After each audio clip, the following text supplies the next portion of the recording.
Welcome to Let's Take a Walk, brought to you by the Feld Group Institute. Today's episode is all about a challenge many organizations face but few master: how to sell enterprise architecture from the inside out. Jon Feld and Russell Villemez dive deep into the strategies for making enterprise architecture not just a technical initiative, but a compelling business story. They cover it all, from tailoring the pitch to different stakeholders, to addressing resistance from IT leaders, to aligning EA with innovation and AI. Whether you're a business leader, an architect, or just trying to connect strategy to execution, this conversation will give you practical tools and a fresh perspective. So, hey, Russell, thanks for joining me today. I'm excited to talk about our topic for today, which is kind of the why of enterprise architecture. And we have always said enterprise architecture is important. We do a lot of teaching about why it's important, about how it fits into transformation and kind of what people need to do these days, and about the how. And you've been a great thought leader for us, and with your experiences leading these things in real life and teaching them and helping coach clients with them. And so thanks for joining me on this. And I'm going to really have fun talking about this topic with you today. Yep, great. It's a fun topic, and something that, like you said, I've been wrestling with for 40 years of my career, since day one. Yeah, well, No sight of ending. yeah, it's an ongoing journey for sure. So, we talk about why enterprise architecture is so important. We'll get into that more, but just a little external validation on that is, McKinsey and MIT have written articles and done studies about the benefits of it, whether it's quantified benefits like increasing the reuse of services and the speed to value, or MIT talking about things like mature AI organizations have had to benefit from EA, and those who haven't gotten there yet are really struggling with AI. And that AI is a big topic on everyone's mind now, and we think it's more important than ever because of the AI revolution that we're in the middle of, or maybe even the beginning of right now. So that's great, but others have written, not necessarily disagreeing with the value of it, but Bain and BCG and Deloitte, all of whom we have a lot of respect for, they've written things that I think are similar to what we see in the world, which is, a half to maybe even 90% in some of these articles that I've read say companies aren't satisfied with where they are with EA practices. So maybe just start talking a little bit just about what you see in terms of why it's not getting there, right? So we know the benefits, we're going to talk about those, but what's standing in the way in your experience? What makes it challenging? Yeah, it is challenging because despite those other organizations and the reports that they have come out with, including a lot of good metrics, right? They do a great job of quantifying the benefits. Mm-hmm. I wonder what their sample size is, because our sample size is organizations really struggle with it. Yeah. We see a lot of failures, and so I think if you were to take a larger sample size, you start to get into the difficulties around EA and technology in general. I mean, this is this has been of course, across my career, has been, like I said, a day one exercise.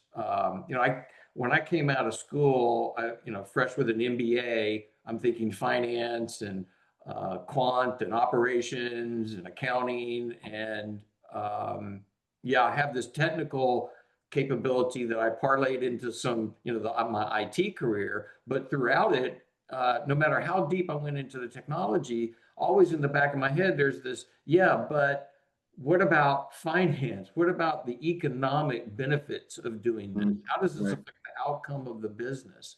And then, you can break it down into KPIs and other metrics from there, but they're all business related. And so it's never gone away. It's not like we've ever won the argument and now it's like a given that technology or EA should be at the table, with the COO, CFO, CEO. And so there's lots of work still to do, I think, in terms of declaring success. We may never ever get there, but in terms of what we see that maybe those other consulting firms don't get to see as much as some of the dysfunction that takes place. I think, well, first of all, it is hard to articulate.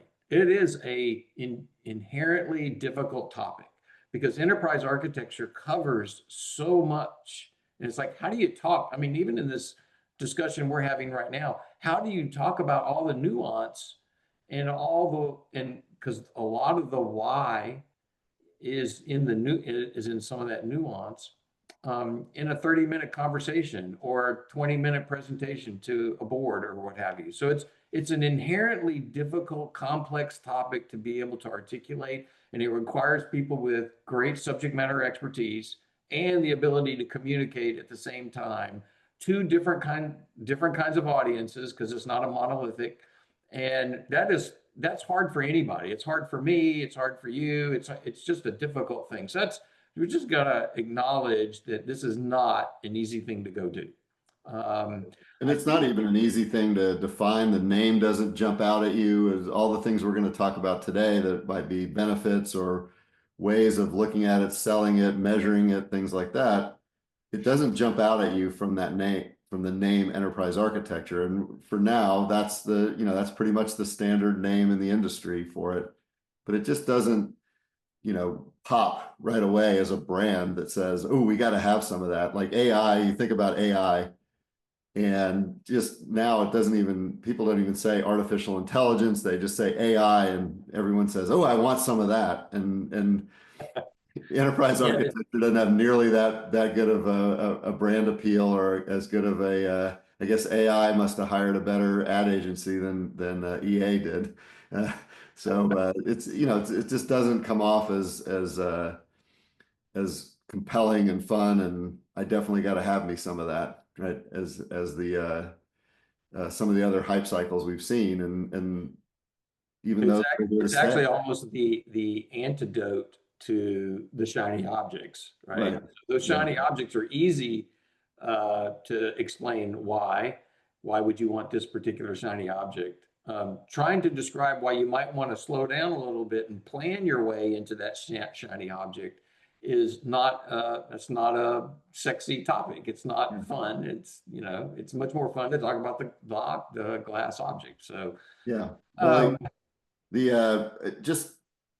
we released a podcast recently. It was kind of a panel discussion that we did on, I would say, and it was on enterprise architecture, and it was with some other, colleagues of ours that had been practitioners recently on that, and they talked a lot about how to do enterprise architecture, how to operationalize it, how to get started, how to launch it, things like that. And I want to talk a little bit more about the why, but I think you had some interesting thoughts about how those relate to each other, the how and the why, the action and the selling. So you want to share some of that a little bit? Yeah, can I just talk a little bit longer about some of the reasons why we see sure, that's great, less than stellar results out there? Yeah, let's figure out what those are and how to turn them back around. I think. Okay, so past mistakes, I think, is a big one to talk about. So our industry as a whole, architects in general, right? It's very easy to succumb to the ivory tower approach. I mean,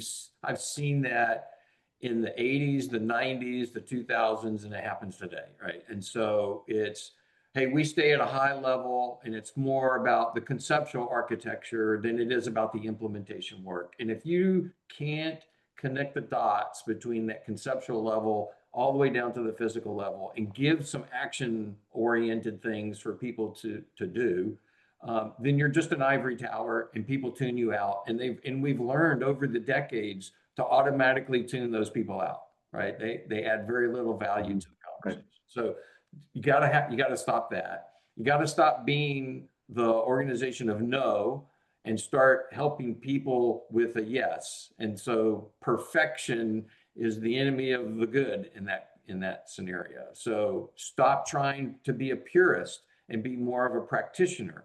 Stop trying to control what everybody else is doing, and instead try to influence what everybody else is doing.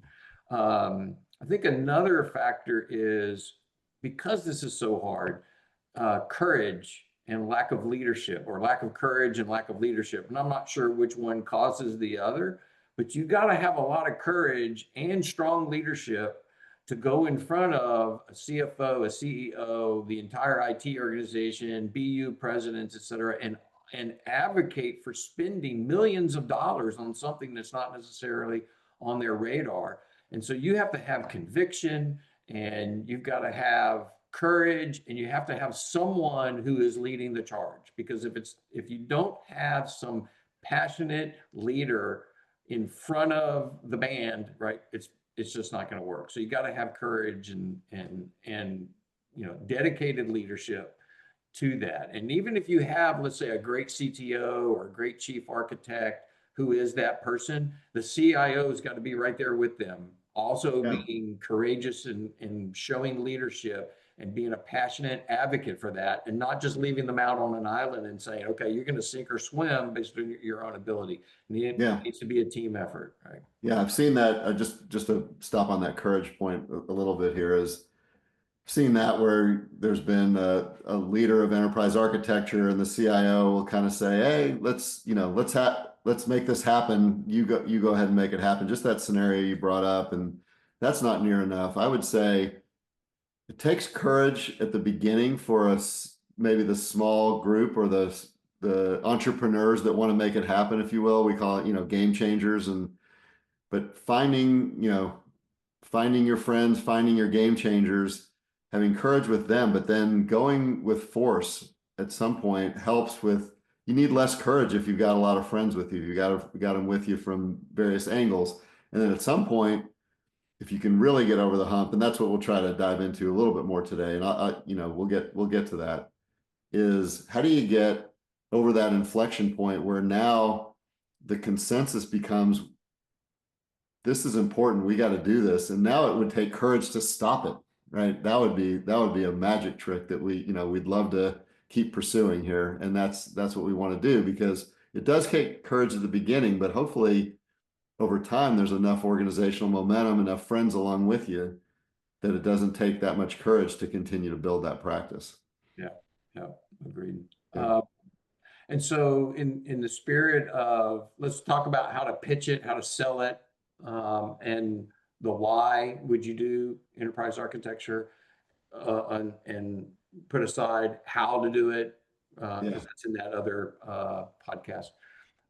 So here's how I kind of frame up this whole topic.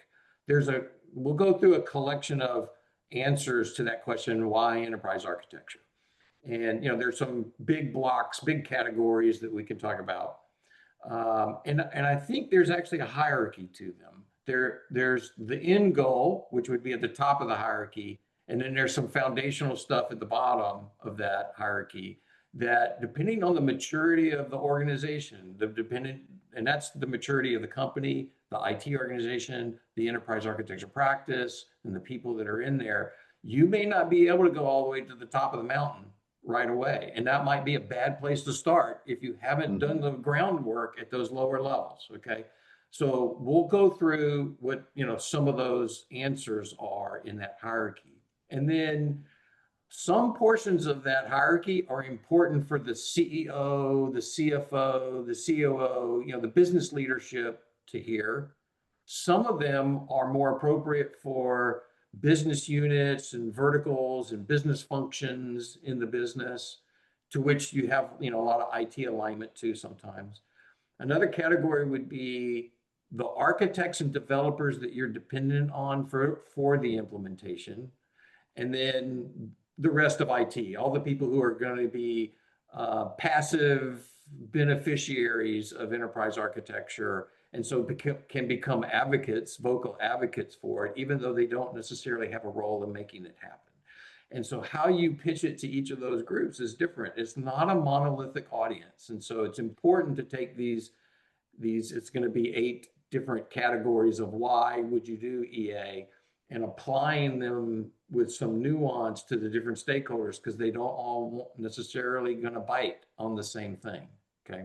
Right. Yeah, that makes a lot of sense. And just like anything else where you're selling, telling a story, setting an agenda, right? You have to understand your audience, and it's not all one thing. So I think that makes a lot of sense, that inherent benefits are something that is consistent across organizations and across, that's what you're shooting for.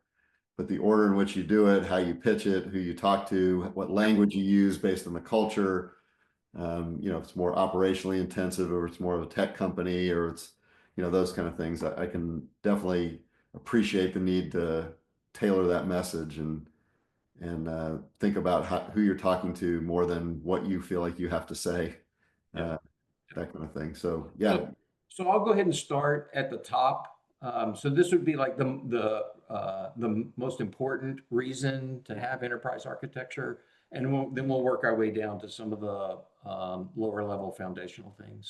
So the first one is alignment, right? It's business and IT alignment. It's strategy and execution alignment. So whether that's translating business strategy into business capability models, capability architectures, and figuring out things that should be common versus unique, and aligning to the initiatives and the goals that are coming out of the executive suite in the board. Yeah, and let me just interject here. Just to be clear, I just want to put a point on this. We think enterprise architecture is not just a technical thing. It is business architecture, which is what you're describing, that translation of strategy into deliverable capabilities and execution and things like that. Business architecture is a significant component of what we define as enterprise architecture. I think that's important to just put a name on that and highlight that a little bit. But yeah, that's a great thing. So sorry to interrupt, but just keep rolling on. Absolutely. Thoughts about the alignment. So that's mapping objectives and goals and business outcomes to what needs to happen from a conceptual level all the way down to the physical implementation. And you wouldn't necessarily reveal all that to the CEO, but you got to have that continuity of thought, right, down to it.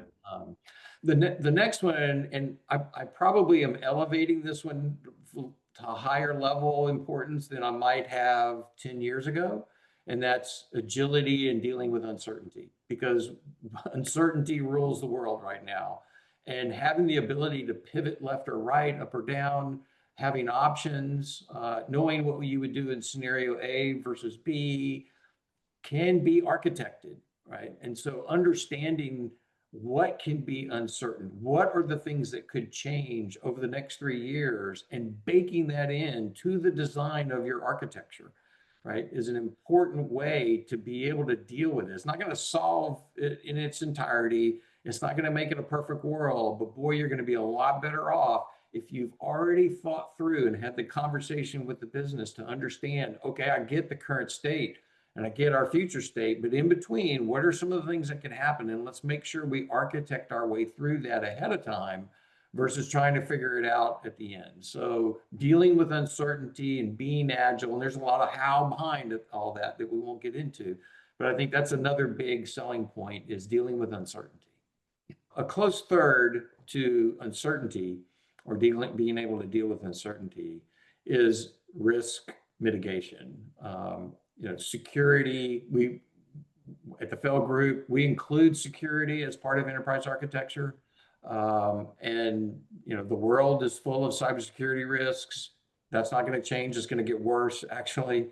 And so being able to mitigate issues in terms of disruption to business operations, for example, is pretty high up there on the minds of CEOs, CFOs, et cetera. And one of the hows that we talk about in EA is instrumentation. So being able to instrument every event, every application, every system, every data access returns the ability to be able to react in real time when something goes wrong, right? And so system visibility to everything in the technology landscape and being proactive to minimize those disruptions, being proactive to solve root causes when they do happen and get them back up. Those are all, very much enhanced with that. So, resiliency can be architected, and security through architecture, I think, is a big idea that helps with that risk mitigation. So Russell, the interesting, something about that says at some point somebody might have said that was foundational, that was bare minimum. Now you're raising it up to that of most strategic, self-actualized benefit, optimizing your organization, things like that. I think that's an interesting evolution that's happening here, right? And I'm wondering, and you can thread this through what some of the other benefits, but AI, I mean, at this point, AI is like, you could almost make the statement, we can only get so far, but we can't get where we need to be with AI without great enterprise architecture. And I think that's one that's going to move to a different place on that sort of hierarchy of needs at some point here. You think about agentic AI. Okay, so if fast forward a year or two from now, more organizations are deploying automated agents that are doing things on their own without a human in the loop. And how can you trust that it's going to operate in a way that achieves the goals of the enterprise and doesn't put it at risk for other things as a byproduct of that, right? And so it's going to elevate risks as it permeates more and more of business ops with these these AI agents acting on behalf of instead of together with, and that it's going to continue to be a boardroom topic. Yeah, and you could make the case that AI runs throughout your first three sort of high-end benefits, strategic alignment, and what does the business need to get done with AI? That's the sort of on the positive side, the uncertainty and how things are going to change because the world's changing so much for us now. How is it going to change, and how does AI help us cope with that? And how does AI challenge us? And then the risk side of it is just what is ethical, responsible, secure, and frankly smart AI rather than dumb AI that sends you in the wrong direction and I mean, be destructive, right? I don't think anybody would say we want to win at all costs, even if it means our AI agents are doing unethical things and cheating and breaking the law, things like that. Yeah. Yeah, and so EA is critical to EA is critical for putting the guardrails up on how to control that behavior, right? Yeah. Yep. Okay. The next one is now we're getting into I think the more standard, any EA organization should be trying to achieve this, and that's productivity, right? So at the end of the day, if you're not helping do things faster or with less resources, then you should probably question if you're doing EA right. But reducing redundant cost, reducing the maintenance burden, so modernization, standards, stacks, pre-assembled componentry to reuse, et cetera. Anything that makes things go faster through the dev cycle or reduces human involvement in things along the way is usually a great output for an EA organization to claim success to. So I think that's a big one. That one's pretty easy to understand. The next one, not so easy maybe, is cross-functional integration. So at the Feld Group we talk about integration a lot, and we talk about the integration between functions. So between finance and a BU, or between BUA and BUA and BUB. There's a lot that goes on in terms of macro level business processes. You can call them value streams if you want to take that lens to it. Or how to optimize outcomes is often impossible without multiple organizations collaborating with each other. And if all that's being done in the digital space, you're talking about cross-functional integration. So that's a big one. And how many things happen today because the integration is poor or broken or susceptible to being, problems along the way. Human has to get involved and fix things, et cetera. So being able to automate that integration, and we talk a lot about reference architecture and our different layers, and having a layer that's dedicated to functional integration is part of the how. But that is certainly part of the why as well, is helping organizations understand how business outcomes are improved when you have these vertical silos actually working across with each other, and not in silos and pockets, et cetera. Okay. Yeah, that's great. Complexity is another one. So the easiest example of that is breaking down a monolith into more modular pieces so that you can eventually unravel it, because it's so easy with these monoliths, you're trying to make a change over here and it breaks something over there, and it's hard to understand those dependencies because of how complex the monolith is. So breaking those things down. So modernization is a big role that EA has to play, trying to identify what should be modernized, how should we modernize it, which order should we modernize things, how do we get all this clutter out of the technology landscape to manage that complexity, layered architectures, loosely coupled things, et cetera. So that's all part of managing complexity.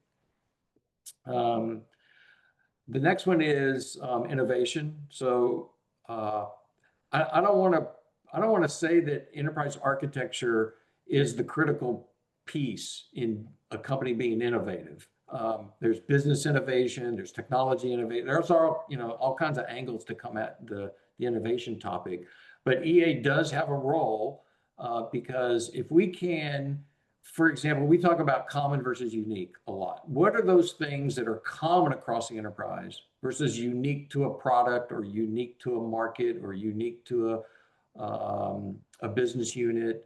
By delineating which things are common versus unique, you can narrow the scope of those places where you can and should be innovative, right? So anything that I find that is unique, I'm hoping to find, well, there's a reason why that is unique for that given context. And it's because it has something to do with being innovative in the marketplace.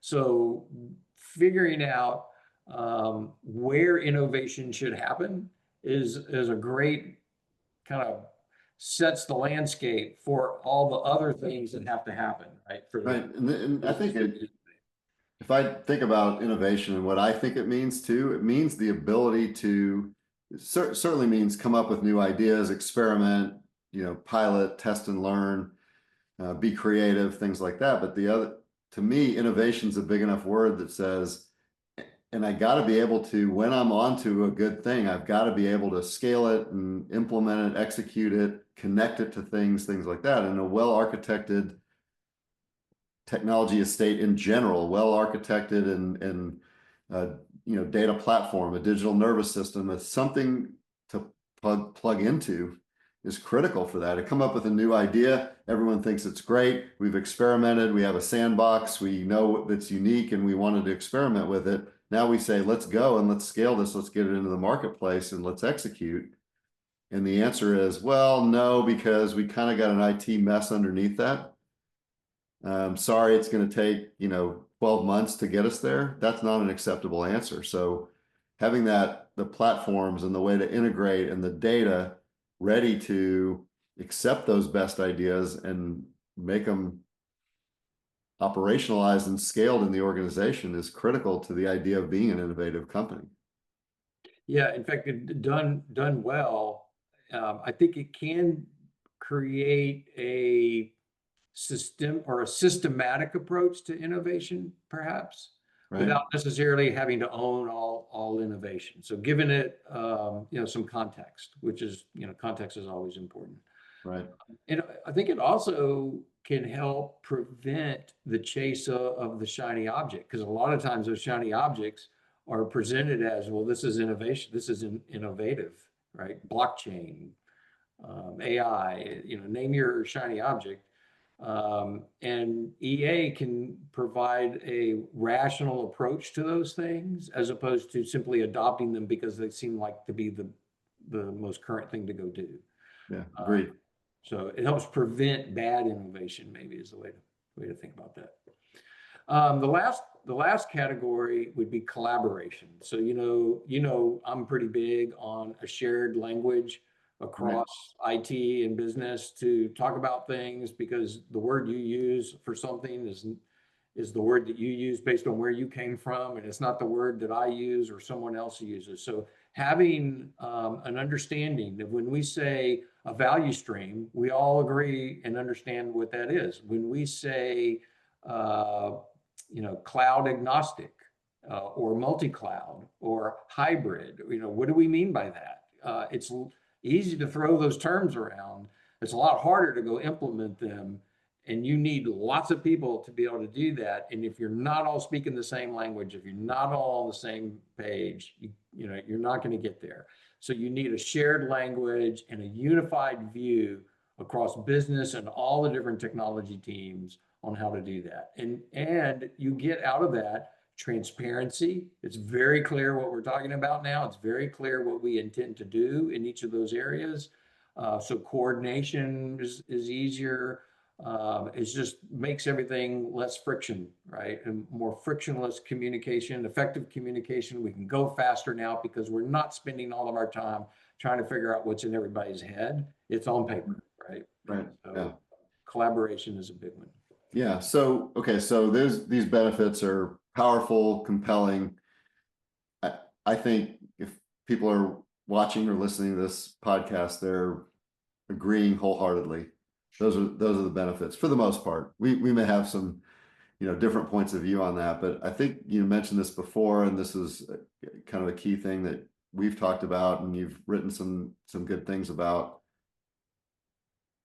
How do you these are great benefits, but you don't sell these to the same to everybody. So we mentioned that before. So you thought about some of the different stakeholders. If you could kind of briefly just kind of talk about each stakeholder group and what the big theme is for each one and how you kind of turn what to emphasize, what maybe not to emphasize, and some ideas for that. I think that's important because there are different audiences that, as we talked about before, you want to start out with courage, but you want to get to consensus where you've got some real momentum and you've got real, teamwork and alignment around it. So how do you start to turn those different audiences, do you think? Yeah, so I think of those audiences as four big categories. For people out there, they want to implement something like this. It doesn't have to be four; it could be three, it could be five. But in general, I think of executive leadership, business leadership. So the CEO, the COO, the CFO, and then closely behind that, but as a separate category, would be the leaders of business functions and business units. So head of finance, right? Head of HR, as well as, product, BU for product XYZ or market XYZ, however that company is organized. We've seen, there's a lot of variation in that, but that's a second category. The third category would be the people in IT and, to the extent that you have citizen data scientists and citizen developers, it's the people who are building and implementing systems. So IT architects, IT developers, the people who surround them on projects. That's another category because you're dependent on them to actually follow through and implement. So Right. while I'm a big proponent of EA organizations having some skin in the development game and responsible for building some of these things themselves, they have to influence this much larger group of people who are building the bulk of what's being deployed. So that's a big category. And then the last one is IT in general. And that includes, IT leadership all the way down to people who work in operations on the night shift. So there's that group of people that you need to have as advocates and willing receivers of the outputs from EA and the things that are developed using EA. So those are the four big categories, and they're all very different. They all have different thought processes. I think of CEOs, for example, as being pretty intuitive. So giving them something on one page, right, is pretty useful. People who are in operations on the night shift, that one pager isn't going to help them do their job any better. So you're going to have something else for that group. I don't know if you want to get into maybe each of those different categories. Yeah, I think there's we talked a little bit before this about some of the themes. Maybe let's talk about the themes and kind of what to emphasize to each of those audiences, and then maybe we'll, if you want to weave in, or we'll kind of wrap up with some tips and tricks Okay. for how to do it. But let's get into the theme. Let's just get into the themes for now by audience, because I think that'll help everyone kind of think about things differently by audience. Not necessarily, could write detailed arguments and decks and things like that. We're not going to get into that obviously here, but I like the thought about what to emphasize and what kind of your main messages to each of those audiences. Okay. Yeah, for that first group, so executive leadership of the company, they don't want to hear about APIs or microservices or any of the other tech jargon. In fact, they don't really want to hear any of the tech jargon. What they want to hear about is dollars, risks, and outcomes. And so how much is it going to cost? What am I going to get out of it? So you got to be very concrete with those guys and bridge the gap between their business understanding and the technology that you're advocating for. And so converting technical language into business language is a critical skill to be able to interact with those guys and advocate for some pretty large investments usually in architecture. So that group it's more about translating business to technology and vice versa. And one quick thought on that part is, we've talked a lot about if you're talking to the CEO of an airline, can you make it feel like how they invest in their aircraft fleet? If you're talking to a head of a manufacturing organization, what are we doing with our plants and our supply chain network, and things that are very concrete to them that also have ideas of that they may not even know it as architecture, but they have architecture. And if they didn't have architecture, what would be the consequence of ending up with, a bunch of planes that didn't all work the same, or they ended up with a network of plants and warehouses and trucks that couldn't get product from the West Coast to the East Coast, those kind of things. And so some of those translations could just be a metaphor, the business metaphor for what you're trying to say there. Yeah, metaphors and analogs are very powerful with that group because you're trying to be very efficient. You're trying to get some complex stuff across in some very simple language. So metaphors are great for that. Yeah. The next group, so this would be, business functions, business units, other verticals that, are part of that cross-functional thing we talked about earlier. I think the main talking points are, how do you turn what would be sub-optimization of the enterprise because of them blindly going after their goals without caring about anybody else, right? You got to get them out of that box and look left and look right, look upstream, look downstream, and understand the bigger picture of how all of these things that they're working on are impacted by what came before them, or how what they do impacts what comes after them. And so it's like bringing that sense of, well, together we're a better force than we are individually. And so just dissecting goals and aligning them, allocating them to individual organizations and say go is probably not a good idea. If you can get business leadership to actually put a framework around that, now EA can step in and say, okay, great, this is how we operationalize this. So there it's like helping them understand the bigger picture and the net gain, not just to the enterprise, but to their organizations also, if they were to become a player in the larger landscape, right? So that's a big theme there. For the people who are building things, so the IT architects, the developer, the analysts, the data scientists, et cetera, I think it's helping them understand how they can do more with every hour of their time. So how can we deliver more value, be more innovative, solve problems faster, eliminate manual labor when things go wrong? Is like help them appreciate how their career, their role in the process is much more exciting. It's much more fun and rewarding if you're doing new stuff instead of Yeah. fixing the stuff that's been built up over decades and dealing with complexity and poor architecture. So I Or think, just spinning wheels, debating things, yeah, and just it's going not to a fun meetings life. and things like that. Yeah, they don't So, want to do that. help them appreciate that this can actually be fun, right? If we do it well. And so EA has a big role to play in that group. And then that last group, so the rest of IT, and I think a lot about the people in operations, it's, how EA is going to end the insanity of the things that get pushed to them to go solve because of the lack of planning. You often see the little placards sometimes on someone's cube, and it's almost always someone who's in IT operations, and it says, um, your lack of planning does not constitute an emergency on my part, right? Yeah, Those I days like will that. be over, right? If you could get all these things solved upstream. And so it makes their life easier, right? They're not going to get the emergencies, and they'll be able to sleep instead of being woken up at 3 a.m. because the server went down. Yeah, So, that's great. that's a different group to appeal to altogether. What about the rest of IT? I feel like other IT leadership. Let's talk about that for a second here.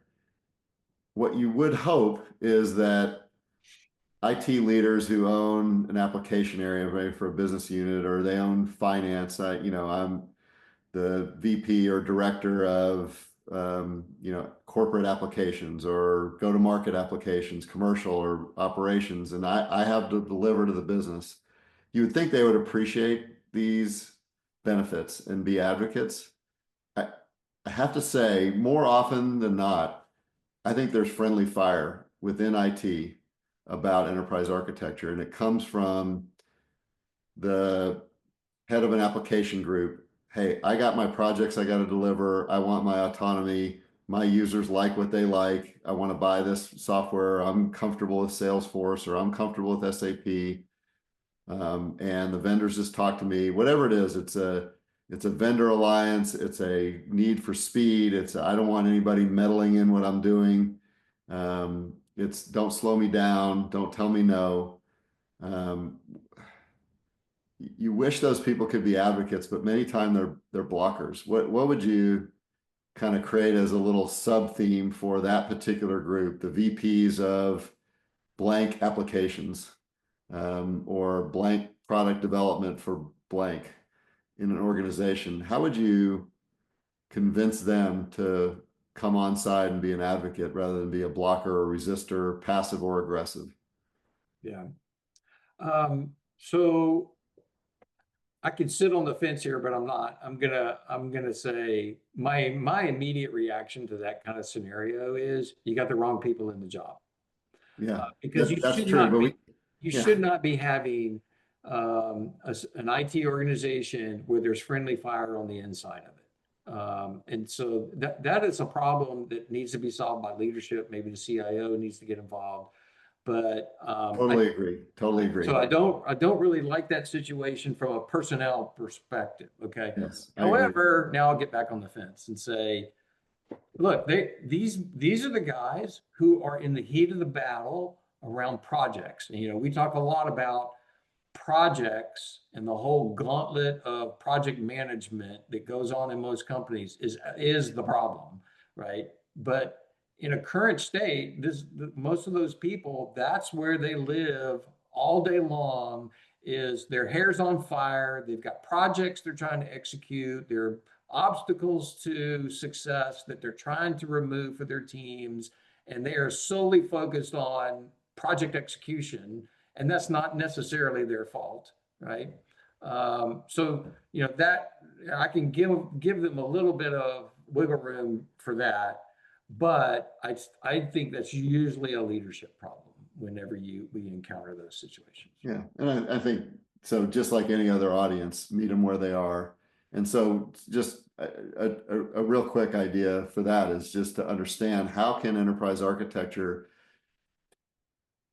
make them more successful at their goals, such as their goals are, right? If their goals are to deliver fast for the business, to do things on budget and on time, things like that, how can you start to get enterprise architecture involved? And this goes back to some of the other things that, maybe outside the scope of this conversation, but more in the how to launch it, how to operationalize it. Some of the crawl, walk, run steps in creating an enterprise architecture practice is finding those moments where you can make an impact in what people already know they want, and then start to win a friend there and start to expand the idea from there. I think is the best way, is just to meet them where they are, because not everyone who's trying to launch an EA practice can change the personnel of the peers around them, even if there's a struggle there. So I totally agree with you. That's the root of the issue, and probably where it needs to get solved. But if and in many cases you have to cope with some resistance from inside of IT because of different goals and different paces that people work at, I think it's just to try to find little ways to help,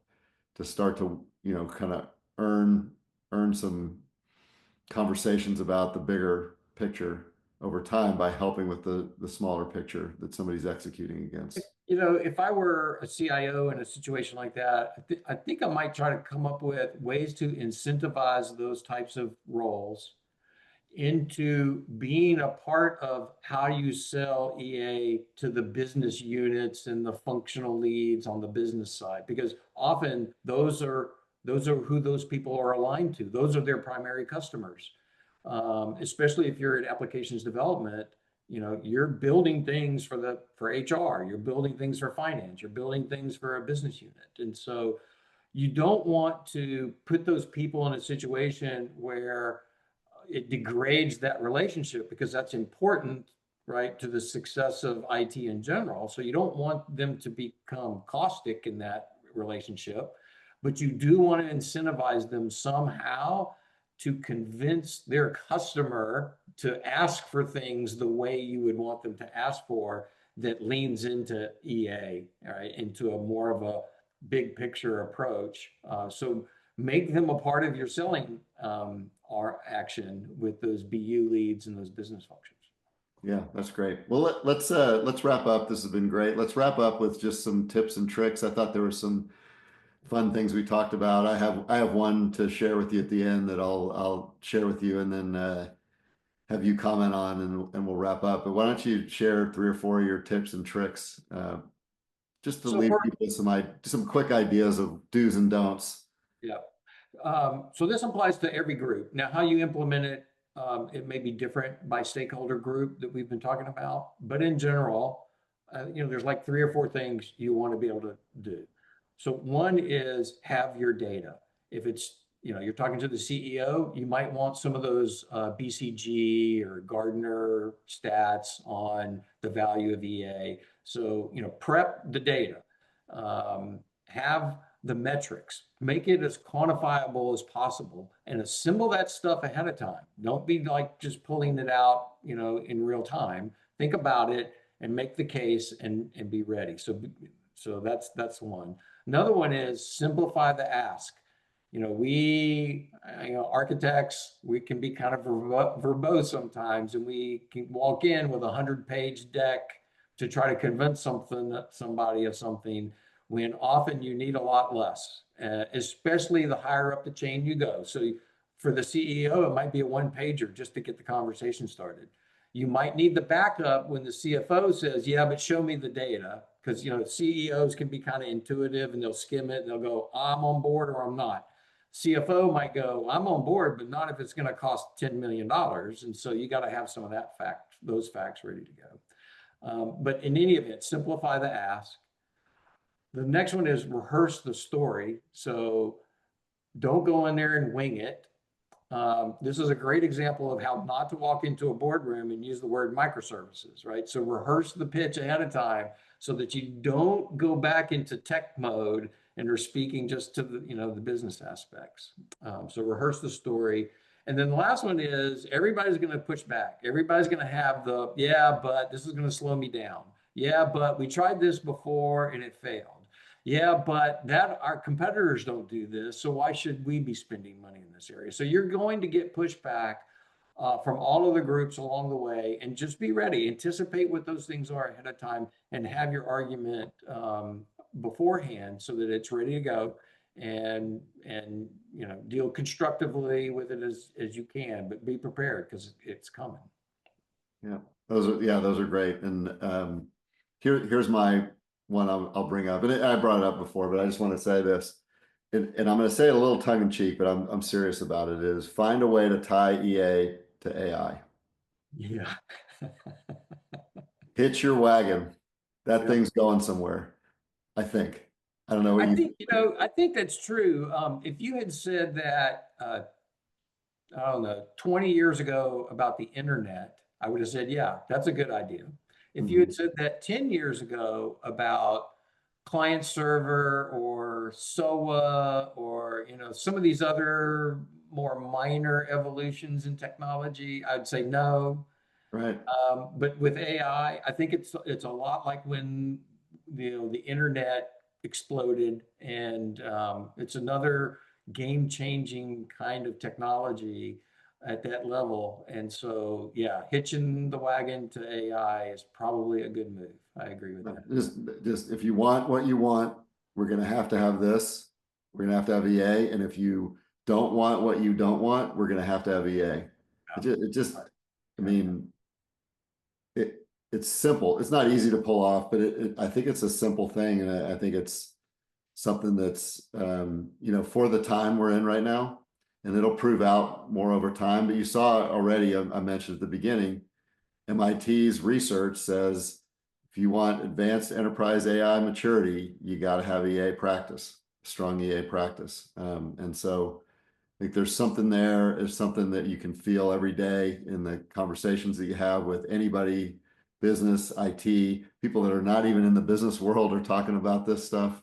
And I think it's a big enough. To your point, I agree. There's things that could be, you might think they were big enough and they're not. This is big enough, I think. Yeah, I think so. Yeah. It's too bad.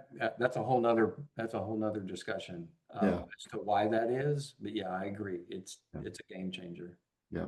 Okay. Well, thanks for all this conversation. I think we've just really scratched the surface. I know we've been getting into some good stuff here, but there's more to do. So we may do another conversation like this or come back to it. But I really appreciate you taking the time today, and more importantly, just all the thought you've put into it over time and helping us articulate a lot of these important principles and values and suggestions for how to go forward.